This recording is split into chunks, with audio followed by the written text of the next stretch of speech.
اليوم جيتكم بوصفة دجاج محشي بالأرز. دجاجات محشيات صغار، هذوك الدجاجات اللي يتباعوا تنزوج ب100 3 ب100 هكا، ونحشيوهم بالرز على الطريقة المصرية. ان شاء الله تعجبكم الوصفة. نبداو هنا على بركة الله. مكوناتنا سهلة وبسيطة. راح نجيبو هنا بصلة، راح نقصوها طرنشيات ونزيدو معاها طرف تاع فلفل. ما تقولوش الراجلين درت الحار، سكتو، هو ما ياكلش الحار وانا مخبي عليه، ندير شوية درقة يعني.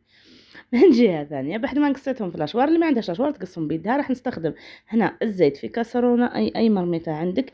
راح نستخدم واحد جويه 6 مغارف تاع زيت، لأنه ما راحش نديرو حاجة خلاف يعني تاع دهون بلا الزيت هذه. راح نحمص هذاك البصل تاعي والفلفل ونخليهم من جهة يذبالوا، ونجي للبطاطا اللي راح نحطها قاعدة في البلاطو تاعي، يعني راح نديرها تحت الدجاج. راح نقصها على 4 فقط، ونزيد البصلة هذيك تاعي راح نقصها طرونشيات فقط كما راكم تشوفوا. ونجيب اي بلاطو اللي راح تحطي فيه يدخل لك للفرن. انا التوابل هي اللي راح نحتاجهم في الملح وفلفل اسود فقط، يعني ها هي كي راح نملح. خلطتهم هنا في سحينه، وراح نملح هذوك البطاطا والبصله ونخليها جنبا. نرجع عند البصله تاعي اللي تكون ذبالت. راح نغسل هذاك الكاس تاع الرز اللي كنت رنخته شوي في الماء.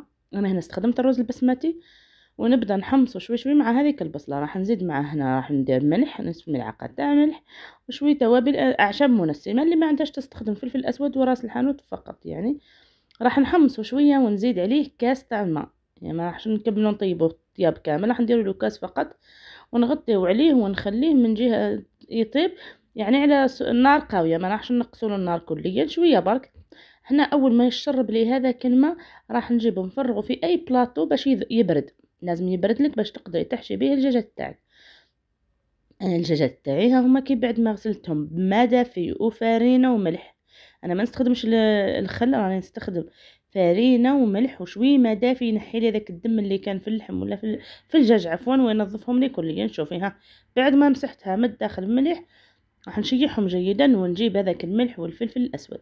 راح نتبلها مليح من الداخل من برا من كل بلاصه، يعني حتى بين الجلد واللحم.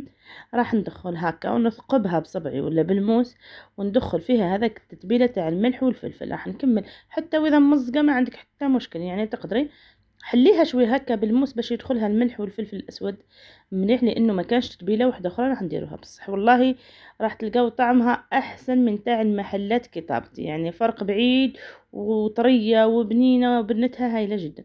حتى وإذا تمزقت شوفوا راح نسطروا عليها، ما كان حتى مشكله، ربي يسترنا دنيا واخره. راح نبردوا هذاك الرز تاعنا ونعاودوا نتبلوه. راح نزيدوا فلفل اسود، اي عفوا كزبر وراس الحانوت وشويه فلفل احمر. هنا راجع هذا واش راح نزيدو في هنا في الارز تاعنا ونخلطو جينا، ونبداو نحشيو الدجاجات تاعنا.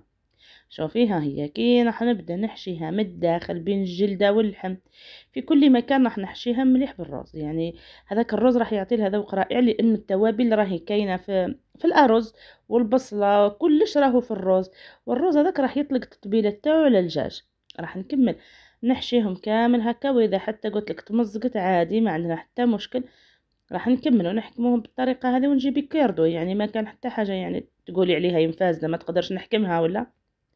جيبي عود الشواء، عود هذاك تاع الثقاب، هذاك اللي نثقبوا به كما نقولوا، اللي نصفيو به، ها هو كيردو. حنا نسميوه عندنا كيردو، تلفت لي الهضره اسمحوا لي. راح نحكم هذو الرجلين مع بعض ونثقبهم بهذه الطريقه، يحكموا في بعضهم باش ما يتحلوليش برك. شوفي ها هي كي راح نثقبها بهذه الطريقه، الاولى تدخل منه والثانيه تدخل من هي، وحكمت لي الدجاجه تاعي. شوفي ها هي كي محكومه. راح نجي منا على جهة الرقبة، راني نظفتهم مليح انا ونحيت اي حاجة زايدة من ثم. راح نزيد نحشيها بشوية تاع الرز هذاك. راح نكمل نحشي مليح هذيك الدجاجة تاعي، نعمرها بالارز وننظفها ونزيد الثانية. يعني حتى قلت لك اذا عندها شوية تمزقات في الجلد عندك، ما عندك حتى مشكل، تقدري تحكميها بالكيردو وتكملي تحشيهم. ها هي كي الثانية ثانية راح نحشيها، واذا حتى مزقة نورمال ما كان حتى مشكل. راح نكمل نحشيها بهذه الطريقة، ونكمل هذاك الرز تاعي. بس المهم الاحسن شيء يكون الرز تاعكم بارد. شوفي ها هي كي، واذا حتى مزقه رانا استرناها واسترنا ربي ان شاء الله. راح نكمل نحكمها بهذه الطريقه بكيما حكمنا الاولى. شوفوا بالطريقه سهله يعني وبسيطه، ما تقولوش الدجاجه تاعي مزقه انا ما نقدرش نحشيها. كي نخلص راح نجيب فارينه. هنا السر اللي يعطي لها طراوه وما يخليش هذاك المال تاع الدجاج يخرج منها وتقعد طريه من الداخل ومحمره ومقرمشه من برا. راح نجيبو فارينه عادي، نملحو شويه هذيك الفارينه ونبداو نرشو هذوك الدجاجات تاعنا ونحطوهم فوق هذيك البطاطا. يعني راح تملحيهم، ديريهم مليح بالفارينه وتحطيهم هنا فوق البطاطا تاعك.